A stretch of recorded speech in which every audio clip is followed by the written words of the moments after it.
Hello everyone and welcome back to another video from Apps Academy. In this video, we're going to discuss whether you can upload long videos to your stories on Snapchat. So let's get started right away. First of all, open up the Snapchat application and you will be taken into your homepage. Now, from the homepage, if you try to take a video for your story, you will find that there is a specific time limit until which you can record your video. However, beyond that time frame, you will need to add a new story by tapping on the Add button after already posting your story.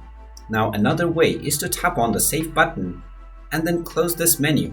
Tap on the Discard button and then keep on continuing to shoot your video. Now, after you have shot all of your video to the length that you desire, you can combine multiple stories into one post. So you can save as many videos as you want, and then from the homepage, tap on the gallery option and then add your videos one by one after each story. And there you have it. That is how you can go about if you want to add long videos to your stories on Snapchat. If you find this video helpful, make sure you hit that like button and subscribe to our channel if you haven't done so already. Also ring that notification bell to never miss another update from us.